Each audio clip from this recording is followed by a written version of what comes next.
Monsieur Gildas Vieira, bonsoir. Bonsoir. J'espère que j'ai bien prononcé le nom. Exactement. Alors, vous êtes congolais d'origine, Congo-Brazzaville. Vous êtes maire, vous avez été maire adjoint d'une ville française. D'abord, première question. Dans quel cadre se situe votre séjour en Guinée? D'accord. Bonjour à tous. Merci de m'accueillir. Et puis bonjour à tous ceux qui nous écoutent. C'est un plaisir pour moi d'être en Guinée puisque c'est un pays que j'aime beaucoup. Je suis sur 5-6 visites déjà ici, puisque je fais un peu d'humanitaire. Je suis arrivé dans la période d'Ebola notamment, avec plusieurs professionnels de santé, apporter notre pierre à l'édifice de la pandémie. On y travaille encore aujourd'hui. Mais en ce temps sans bruit. En ce temps sans bruit. On fait pas vous n'avez pas été médiatisé. On n'est pas très médiatisé. On était passé à RTG seulement, mais on n'était pas là pour faire du bruit, mais pour aider. Et puis donc là, je suis sur une période, donc vous l'avez dit, de campagne électorale. Et quand vous êtes en campagne électorale, vous devez d'aller soigner votre électorat. Et j'estime, comme noir, parce que je suis noir, que mon premier électorat va être noir. Et donc je viens ici, dans cette tournée africaine, pour pouvoir parler aux Africains. Non pas seulement les Africains qui sont de la diaspora, mais des familles aussi, des personnes qui vivent en France et qui sont ici. Et je m'adresse également aux Français de l'étranger et qui résident aujourd'hui donc, ici. Donc c'est un peu atypique comme démarche. On peut le critiquer, on peut apprécier, mais en tout cas c'est une démarche qui m'est propre parce que je suis une candidature simplement atypique. Justement. Oui. Allez-y, question suivante. Bokar Sansoubari. Alors, si mes sources sont exactes, un candidat à l'élection présidentielle en France doit réunir un certain nombre de parrainages. Tout à fait. Alors, dans votre cas, est-ce que vous les avez déjà réunis? Mais si vous croyez qu'il y a déjà des candidats qui ont leur parrainage, c'est que vous ne suivez pas bien l'actualité de la présidence de la République française. En fait, vous vous retrouvez au mois de février, fin février. Il faudrait avoir les 500 parrainages. 2022. Et donc, voilà, 2022. Donc, on est tous à la course au parrainage. Donc, j'ai un certain nombre de bénévoles qui appellent les maires, comme les autres. Et les 500 parrainages vont être attribués par 49 000 personnes, donc des élus au niveau de la France qui ont à pouvoir les distribuer entre guillemets. Et donc c'est un travail de fourmi. Vous avez des personnes comme Marine Le Pen qui arrivent au deuxième tour à chaque fois, mais qui ont un mal fou à boucler leur parrainage jusqu'au mois de février. Donc vous voyez, c'est pas une petite affaire. Et donc c'est un tri en fait que la France fait pour arriver dans ce carré final, comme on dit, pour ceux qui suivent un petit peu les actualités sportives. L'idée pour nous, c'est d'arriver justement dans les 10 derniers qui ont leur parrainage. Et à ce moment-là, je pense que sur des passages télé, le profil comme le mien pourrait faire la différence. Vous l'avez dit, hein, c'est un combat de titans. Tout à fait. Mais quelle pourrait être, votre chance? Qu'est-ce qui pourrait plaider en votre faveur pour pouvoir mobiliser autant de parrainages? Ça n'a jamais été aussi ouverte que ça, la campagne électorale française. En fait, vous avez la gauche qui est complètement par terre, vous l'avez vu sur les dernières élections, et même pour trouver un candidat. À droite, ils ne savent pas à quel sens vouer. Il y a un Xavier Bertrand, pour ceux qui connaissent, qui ne voulait pas qu'il puisse y avoir donc, un vote et qui préfère qu'il y ait une assemblée qui puisse élire donc, le candidat de la droite. Et donc la droite est également par terre. Macron a fait le ménage, un petit peu, j'ai envie de dire, dans la politique française. Et puis Marine Le Pen a souvent son petit socle. Et on voit même apparaître des Zemmour, je ne sais pas si vous avez entendu parler de celui-là, Éric Zemmour, qui n'a jamais fait de politique, qui n'a pas de parti politique et qui est déjà annoncé au deuxième tour. Donc vous voyez, ça n'a jamais été aussi ouvert. Et donc arrivent des personnes comme nous, d'un parti politique. Et entre tous ceci, il y a aussi Jean-Luc Mélenchon, de la France il y a Mélenchon, mais qui a du mal à allier la droite à la gauche avec lui. Et donc il reste un peu le trougliant qu'on nomme d'extrême gauche, bien qu'il ne le soit pas. Et donc il a du mal aussi à convaincre complètement. Et donc il reste encore derrière la droite, Zemmour, etc., etc. Et donc j'arrive un peu sur ce paysage en me disant, on construit depuis plus de 4-5 ans, on a un mouvement politique qui s'appelle La France Autrement, qui a déjà fait plusieurs élections. Et donc, on a une fenêtre de tir. Et cette fenêtre-là, lorsqu'on entend justement certains Zemmour et la manière dont on peut dénigrer l'immigration en France, je me dis qu'il y a des personnes comme nous qui sommes là pour rétablir certaines vérités et qui peuvent être écoutées parce que justement, la crainte de Zemmour, c'est cette société multiculturelle et je la représente. Alors, est-ce que vous pouvez être audible aujourd'hui dans la société française? Parce que vu de l'extérieur, on a l'impression que plutôt c'est une société qui tend à discriminer des gens comme vous, des gens de couleur, comme on dirait aux États-Unis. La chance que j'ai, c'est que j'ai fait 4 élections. Dans la plupart des élections que j'ai pu faire, je suis à peu près à 10%. Ça veut dire que je suis un faiseur de roi aujourd'hui qui fait la différence au deuxième tour souvent par rapport à mes positions. Ça veut dire aussi que je suis écouté et j'ai un parcours de santé publique qui me permet de pouvoir convaincre et d'être proche des gens, notamment dans un secteur qui nous est cher, c'est-à-dire le secteur de la santé. Je vous ai entendu en parler tout à l'heure. Et donc je pense vraiment qu'il y a aujourd'hui, pour des personnes comme nous, issus de l'immigration certes, mais avec des plateaux télé qui nous sont ouverts, parce que j'en ai fait quelques-uns. Pour ceux qui suivent mon profil, ils peuvent aller voir. Voilà, je pense que lorsque vous êtes au combat, que vous soyez en France ou à l'étranger, quelles que soient les mentalités, il faut affronter les choses et il faut dire que vous avez une place. Et la place, c'est d'abord un électorat. Or, sur l'électorat, ne serait-ce que ceux issus de l'immigration, on représente, entre guillemets, déjà plus de 10% en France. Donc, tout est possible. Il suffit de pouvoir s'adresser aux bonnes personnes et puis d'avoir le bon profil. Voilà, certainement, vous avez testé votre popularité. Vous avez parlé de 10% tout à l'heure, sauf que les élections municipales dernières, vous avez 6,75%, approximativement 7%. Oui. Est-ce que ça fait partie des motivations qui vous ont amené aujourd'hui à vouloir se présenter à la présidentielle française? Alors, vous allez être étonné. Une semaine avant l'élection, les intentions de vote, vous regarderez les sondages me concernant, étaient à 15%, avant la crise sanitaire. Donc ça, c'est une première chose. Donc beaucoup ne sont pas allés voter. La deuxième chose, c'est que lorsque vous vous présentez sur des élections, sur une liste citoyenne, c'est inédit. Ça veut dire que vous n'êtes ni de gauche, ni de droite, et pas avec les machines de guerre des partis politiques. Et là, vous réussissez à faire un tel score. Vous êtes au niveau, à Blois par exemple, sur ce score-là, je suis au niveau du Rassemblement national. Vous imaginez ? Donc ça veut dire que là, il y a un travail de fourmi qui a été fait et qui paye. Et comme on dit, moi j'aime bien Mandela, soit on gagne, soit on apprend. J'apprends et en plus je suis élu à la ville de Blois malgré ce score. Ou avec ce score, je suis élu à la ville de Blois, donc comme conseiller municipal et conseiller communautaire. Donc je suis au service du peuple aujourd'hui depuis 7-8 ans.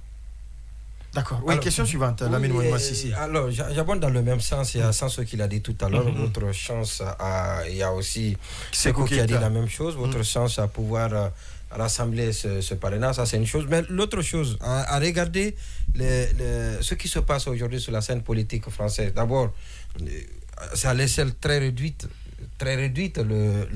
ce pourcentage que Ndoye vient de nous dire tout à l'heure. À l'échelle nationale, les sondages, on ne vous retrouve pas, on a du mal à vous retrouver les sondages ces derniers temps. Oui. Je ne vous retrouve pas. Ça, c'est une première chose. Deuxième chose, accès très limité aux médias qui sont, bien évidemment, et ça connu de tout le monde en France, qui constituent un moyen efficace pas de propagande, mais qui permettent bien évidemment aux candidats d'accéder au maximum des espaces de visibilité de lecteurs. Et la machine de guerre également, vous n'en avez pas par rapport aux grands partis. Est-ce que c'est, excusez-moi, faire de la figuration ou de l'existentialisme pour défendre une cause? J'aime beaucoup ce genre de discours, et là c'est mal me connaître.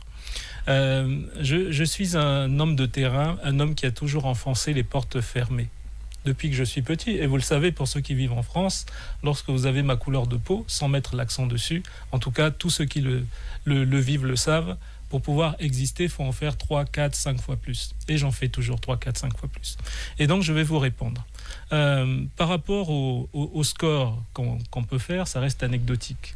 La présidence de la République, c'est un rendez-vous entre un homme et un peuple. Ça, c'est la première chose qu'il faut appréhender. Le niveau média en France est très important. Et vous avez complètement raison. Aujourd'hui, nous avons des presses qui sélectionnent une dizaine de candidats. Et cette dizaine de candidats, souvent, soit font partie de l'oligarchie, comme on dit, française, soit font partie des grands partis, et donc on va les voir plus souvent. Et ceux-là sont sélectionnés pour les sondages. Pas nous. Moi, je serais curieux de voir ma tête dans les sondages. Et on demande à près de 10%, on parle de population d'immigrés en France, est-ce que vous pourriez voter pour un candidat tel que celui-là ? je pense que j'apparaîtrai dans les sondages. Mais pour l'instant, j'y suis pas, et vous avez raison, mais je vous montre comment les choses se font. Et parmi les candidats, nous avons une quarantaine aujourd'hui de candidats sérieux. Ça, c'est une liste sérieuse de candidats à l'élection présidentielle dont je fais partie. Mais dans les sondages, vous n'avez pas 40 personnes. Donc, à nous de sortir du lot. On a une vraie stratégie, on a une équipe qui travaille, on a une machine de guerre, quoi que vous en disiez, parce qu'il y a des gens derrière qui sont en train de bosser. Et cette machine, elle n'est pas là pour faire figuration.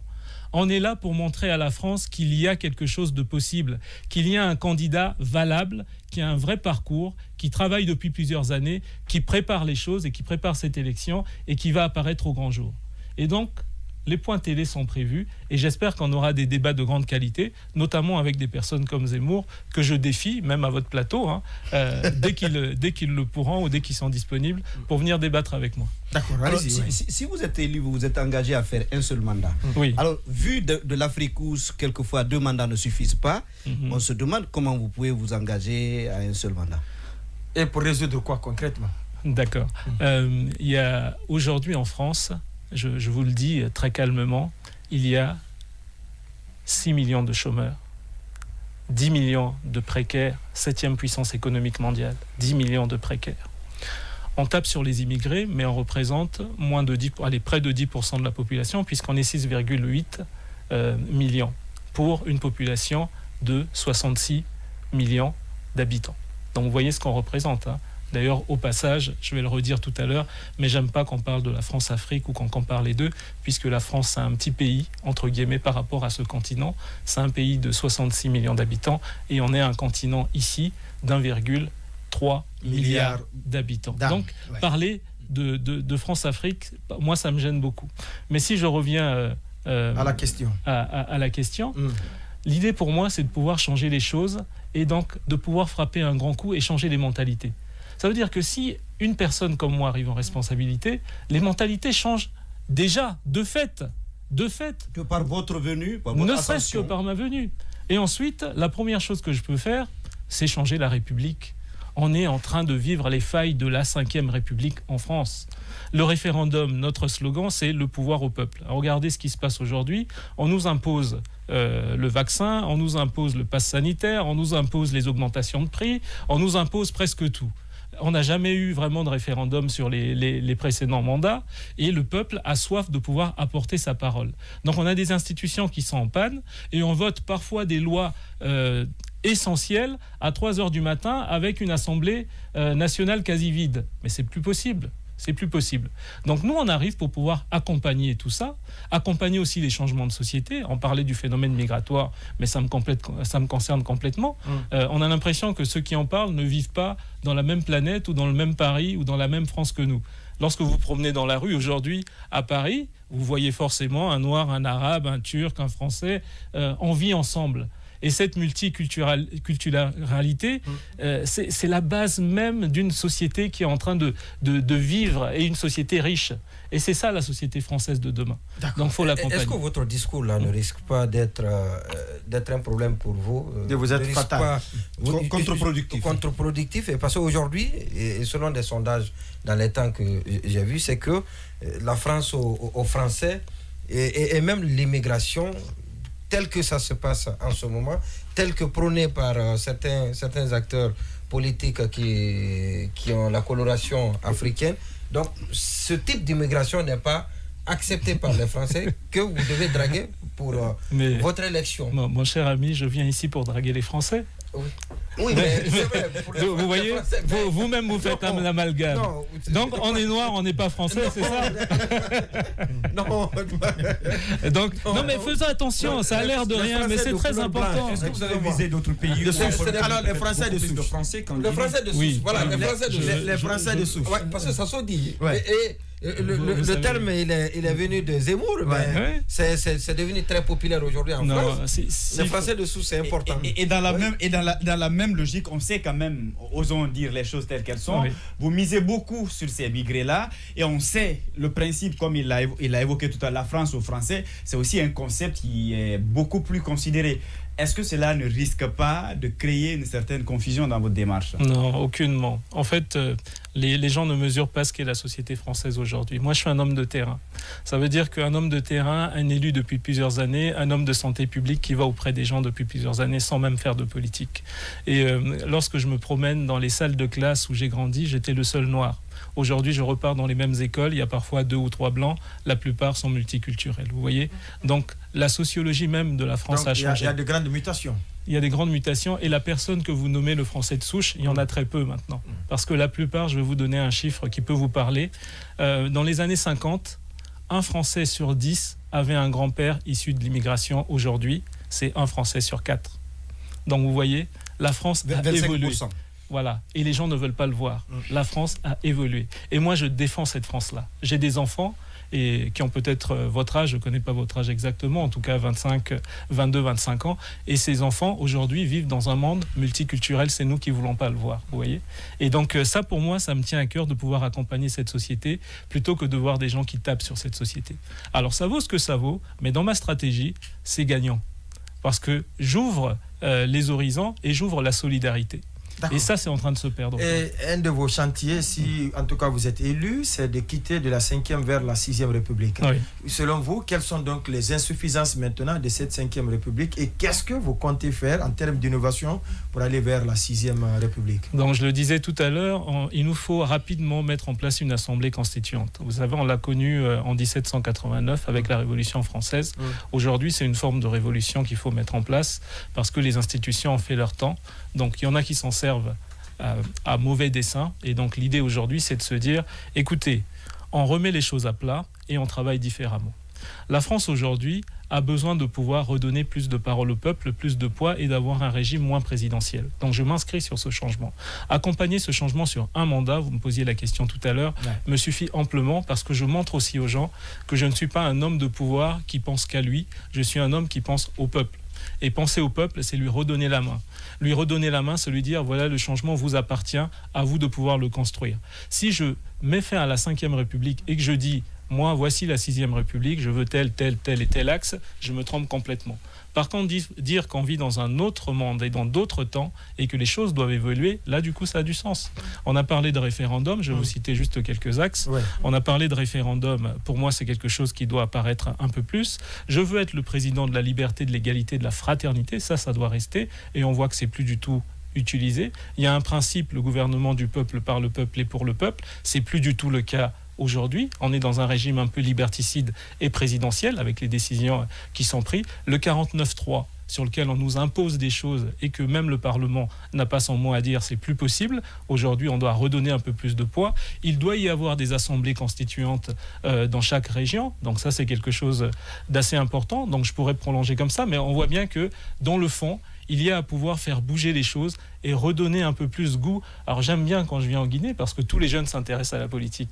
Quand je vais en France, malheureusement, j'ai l'impression que les jeunes ne s'intéressent plus à la politique. Mais parce qu'ils ont l'impression de subir la politique et pas de vivre la politique. Or, la politique s'occupe d'eux. Et j'ai envie que ces jeunes-là, demain, puissent s'occuper de la politique. On n'a pas grand-chose à faire. Certainement. La dernière question avant la pause. Chose à faire. Alors, aujourd'hui, on a comme l'impression que le regard du continent a changé vis-à-vis de la France. Oui. Vous l'aurez remarqué à travers les différents sommets. Mais le dernier cas en date, vous l'avez certainement suivi. Mais comment vous l'avez accueilli? C'est quoi votre... Les échanges, vous avez vu déjà? Oui, je vais vous répondre. Mais est-ce que vous pouvez compléter, s'il vous plaît, en me disant quel est le regard qui a changé par rapport à l'Afrique? Qu'est-ce que vous voulez dire par là? Alors, le regard, aujourd'hui, on a comme l'impression que plusieurs pays africains veulent désormais se tourner vers la Chine, la Russie et les raisons, c'est la Turquie, alors qu'avant, tous ces pays faisaient une sorte de bloc derrière la France. Et l'autre chose aussi, la France traitait directement avec les chefs d'État. Et ce sommet a démontré que Macron veut changer de paradigme et s'adresser directement à la société civile africaine. Qu'est-ce que vous en pensez? Non, c'est bon déjà, à la reprise. Allez-y, oui. D'accord. Oui. Je vais être vexant et choquant, mais je suis très direct. J'ai trouvé ça irrespectueux par rapport aux Africains. Lorsqu'un président de la République, sur un sommet France-Afrique, prend des jeunes en France pour pouvoir les mettre, même s'ils sont d'origine pour beaucoup de pays d'Afrique, les met face à lui qui doit représenter un pays, vous le disiez, hein, et on le disait tout à l'heure, de 66 millions d'habitants en face d'un continent. Ça veut dire qu'il se repositionne encore comme un peu le parrain de ce continent, et il invite des jeunes. Il ne devait pas l'appeler Sommet France-Afrique. Je ne sais pas quel nom ça avait. Il devait dire rencontre avec quelques acteurs de la société civile venant d'Afrique. Voilà, quelque chose dans ce type-là. Donc, vous n'êtes pas d'accord sur la nomenclature. C'est là qu'on voit encore qu'il y a un certain paternalisme de la France, qui s'accroche encore à cette relation France-Afrique. Moi, je suis pour le droit des peuples. De la puissance française. C'est ça. On va observer 5 minutes de pause. On se reprendra tout à l'heure avec toujours le premier invité, Monsieur Gildas Vieira, qui veut briguer la présidence française. Retour ici dans ce studio et sur ce plateau. L'émission se poursuit avec le premier invité, Monsieur Gildas Vieira. Il est d'origine congolaise, français donc. Il veut briguer d'ailleurs la présidence française lors de la prochaine élection. Mais nous allons partir tout à l'heure avec le deuxième invité. Il s'agit du professeur Kabinet Oularé. Il est le secrétaire exécutif de l'Autorité nationale d'assurance qualité dans l'enseignement, la formation et la recherche. En prévision donc de la rentrée universitaire prévue le 1er novembre 2021, nous débattrons de l'accréditation des programmes et de l'habilitation des institutions d'enseignement et de formation. Quels programmes ont-ils l'accréditation de son institution et sur la base de quels critères? Ces questions vont être répondues tout à l'heure par notre deuxième invité. Oui, on n'a pas encore fini avec le premier. Oui, Boubacar Sansobari. Alors, le sentiment anti-français, c'est que le disait d'une certaine façon, grandit de plus en plus en Afrique. Comment vous l'expliquez? Je pense qu'il y a une posture à tenir. Donc, vous avez parlé du sommet France-Afrique qui a eu lieu, donc la mascarade que je dénonce, mais il y a également la position de la France dans certains pays africains où on sent encore une mainmise presque, allez, on va dire les mots, économiquement coloniale. Et ça, c'est plus possible. Donc, il y a un vrai virage à prendre. Et puis, il y a des personnes qui disent qu'ils vont le prendre. Et vous le disiez tout à l'heure, il y a des intérêts économiques qui nous dépassent parfois. Mais soit on accompagne ce changement et on développe l'Afrique et on peut jouer gagnant-gagnant avec la France, soit alors on continue comme ça et ça pourrait très mal se finir. Or, on est dans des situations au niveau international où on doit prôner la paix, mais aussi le développement de certains pays. Facteur, justement, on le dit souvent, on parle souvent de l'immigration en France, mais attendez, tant que l'Afrique ne sera pas développée, en tout cas bien plus que ce qu'elle l'est pour certains pays, il ne faudra pas s'étonner qu'il y ait des jeunes qui prennent des risques, quitte à mourir en Méditerranée pour arriver de l'autre côté en Europe. Donc tout est lié en fait. Nous sommes dans des relations très proches de deux continents ou d'un pays et de ses anciennes colonies qu'il faut absolument faire évoluer aujourd'hui. Oui. Alors, une question, c'est par rapport à la monnaie. Il y a des pays de l'Afrique de l'Ouest qui comptent donc créer une monnaie unique, l'éco. Certains d'entre eux même qui cherchent à rompre carrément avec le franc CFA. Tout à fait. Qu'en dites-vous? Mais je suis ni pour l'éco ni pour le franc CFA. Simplement parce que je parlais de colonisation économique, lorsque vous tenez la monnaie d'un pays, vous tenez le pays. Je pense pas que ce soit surtout que l'argent c'est le nerf de la guerre. L'argent c'est le nerf de la guerre. Ouais. Donc on est passé à l'euro, il n'y a même pas eu un rattachement direct. J'ai fait une thèse à l'époque en économie sur la dévaluation où j'évoquais l'euro qui remplaçait le franc CFA, on appelait l'euro CFA ou autre. Il y avait quelque chose de cet ordre-là à construire, ou simplement donner une certaine autonomie monétaire pour pouvoir être force de proposition et gérer son économie. Et je pense qu'il faut aller absolument vers ça et pas vers une mascarade éco encore où on retrouvera le poids fort de la France. On vous dira par exemple que c'est garantir la stabilité de la monnaie franc CFA, arrimer le franc CFA à l'euro. Oui. On dit que ceux qui soutiennent, notamment Ouattara et tout son camp, donc on pense que c'est beaucoup plus bénéfique pour l'Afrique. C'est mal connaître les relations internationales. Je pense qu'aujourd'hui, dans les relations monétaires, il faut une certaine autonomie et puis voir si les pays d'Afrique, la plupart en tout cas de cette zone, sont prêts à pouvoir travailler sur une monnaie. Qu'est-ce que vous pensez du franc guinéen du coup ? C'est notre identité. Mais c'est pas stable. Merci. C'est votre identité, c'est pas stable, mais vous êtes maître de votre monnaie. Exactement. Et vous jugez votre politique de manière un peu plus autonome que certains pays comme le Congo que je connais bien. Vous avez parlé de vous avez parlé de relations internationales. On revient un peu à ce rapport Afrique-France, France-Afrique. Oui. Est-ce que quand on observe un peu l'évolution des choses ou même les prises de position de la France par rapport à certains sujets ou certaines actualités, est-ce qu'on n'a pas tendance à comprendre que la France, le concept, la France n'a que des intérêts, mais la France n'a pas d'amis. Est-ce que la vision même concernant la démocratie aujourd'hui n'est pas devenue ou n'est pas ironisée par la France? On ne peut pas avoir une démocratie calquée comme on a essayé de le faire dans les pays africains sur la France entièrement. Je pense que chaque pays doit construire sa démocratie. Et moi, j'arrive en disant je veux une 6e République, donc je vais casser ce volet 5e République qui a été un petit peu repris par les pays africains, alors qu'ils ont à construire quelque chose qui les appartient. Chaque pays doit avoir sa démocratie, ça veut dire que les 3e falsification de pourrait également... Ça ne même pas participer parce qu'on vous dit que c'est le peuple en finisse qui vote pour le changement de la Constitution. Donc vous allez admettre tout cela? Non, on ne va pas admettre. Moi, j'admets plus de démocratie, plus de démocratie et plus de liberté et plus de parole au peuple. Ça veut dire que si le peuple a décidé qu'il fallait qu'il n'y ait qu'un mandat, dans la Constitution, c'est une constituante, on le met.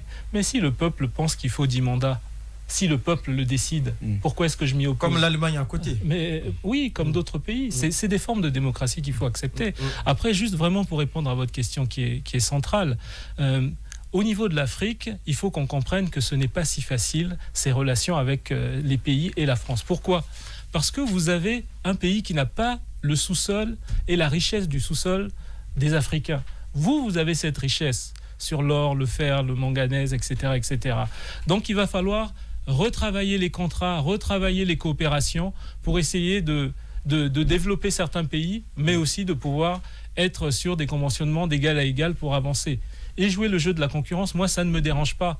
La France doit être au même niveau que la Russie, que la Chine, sur des contrats. Et puis, on a un historique de relations avec l'Afrique qui doit nous permettre de pouvoir être sur le continent, mais du coup, de pouvoir travailler d'égal à égal. Je veux dire, on doit trouver la bonne frontière pour jouer gagnant-gagnant. Et c'est vraiment ce que j'ai envie de faire demain. Et gagnant-gagnant, pendant ce temps, la France a beaucoup de bases arrières dans beaucoup de pays africains. D'ailleurs, comment vous trouvez la réduction du dispositif Barkhane? Voilà, du dispositif Barkhane dans le Sahel, au moment où l'insécurité est galopante? Alors, il y a plusieurs discours. Et lorsqu'on n'est pas au cœur du sujet, on ne peut pas tenir un discours d'un côté comme de l'autre. Donc, j'entendais le Premier ministre malien tenir certains propos, le président a rétorqué. Voilà, certainement pas de manière... Il y a eu des passes d'armes pas assez courtois. Et donc, ce qui m'intéresse dans ces relations, c'est le fond. Est-ce que le fond, c'est réellement de pouvoir protéger un pays contre le djihadisme réellement, ou est-ce qu'il y a des intérêts économiques à pouvoir protéger? Mais dans les deux cas, il y a à pouvoir discuter avec les pays et que chacun puisse trouver un vrai terrain. Et discuter avec les pays, je le redis encore une fois, ce n'est pas un pays qui a la suprématie et qui dit je retire, je reste, etc. Il y a des relations internationales et il y a d'autres pays derrière qui doivent pouvoir donner un ton. Et l'Afrique doit continuer à penser, et ces pays-là doivent continuer à penser qu'ils sont maîtres de leur destin et que c'est à eux, à un moment donné, de décider de faire appel ou pas, et pas à la France de pouvoir s'octroyer des droits, de pouvoir venir s'implanter, protéger certains intérêts, lutter contre et pour. On a eu des épisodes malheureux de la présence de la France dans d'autres pays d'Afrique. Exactement. L'image de la France est en train d'être écornée dans plusieurs pays, notamment le Sénégal, quand il y a eu manifestation, le Tchad bien également. Exactement. Le Mali, on s'en prenait à tout ce qui représentait la France. Comme symbole français. Et si ma présence à la présidence de la République redorait ce blason et permettait d'accompagner véritablement un changement sans m'y impliquer. Aussi la dette française vis-à-vis de l'Afrique. Qu'est-ce que vous en pensez? Parce qu'il y a des voix qui s'élèvent pour demander cela. Non, mais il faut y réfléchir très sérieusement. Je ne peux pas dire aujourd'hui que je souhaite le développement de certains pays et de pouvoir maintenir une pression économique sur ces pays-là. Je pense qu'il y a une discussion à remettre sur la table. D'ailleurs, la France aussi est très endettée aujourd'hui. Mais quand on a emprunté, il faut rembourser. Il faut rembourser, non? Non, mais l'Afrique a certainement une dette envers la France. Ce n'est pas non plus en cajolant l'Afrique qu'on l'aide à se développer. Si je peux finir, s'il vous plaît. L'Afrique a certainement une dette. Quand je dis l'Afrique, c'est un continent. Donc certains pays, pour être précis, ont des dettes vis-à-vis de la France et du FMI. Mais sachez que la France a aussi une dette envers l'Afrique. Donc il va falloir avoir une vraie réflexion d'égal à égal, poser les choses sur la table et dire OK, pour le développement, comment est-ce qu'on travaille ensemble pour ne pas pénaliser un grand pays comme la France, mais aussi pour donner un peu plus d'énergie et de laisser faire et de poids à ces pays qui ont besoin de se développer et qui ne peuvent le faire sous cette pression. Parce que tant qu'ils sont tenus par cette pression, ils sont tenus aussi politiquement. Donc il y a des intérêts qui nous dépassent, qui sont aussi des jeux politiques et économiques de ces deux portes de la société. Gildas Vieira, merci. Merci de m'avoir reçu. Juste un mot. Oui. Je fais un meeting très important le 27 novembre, donc à Montreuil, à Paris, région parisienne. Je vous invite, vous, vos familles, tous qui veulent, nombreux, parce qu'on a besoin de marquer le coup et de dire que là, il y a une candidature atypique qui arrive et qui peut réellement bouleverser les relations internationales. Très certainement, via Aboubacar Sako, on pourrait vous avoir, pourquoi pas, en direct de Montreuil ce jour-là, dans cette émission On refait le monde. Pourquoi pas? Avec plaisir. Merci de m'avoir invité. Le plaisir est partagé. Merci. Allez, bon retour. Merci. Voilà.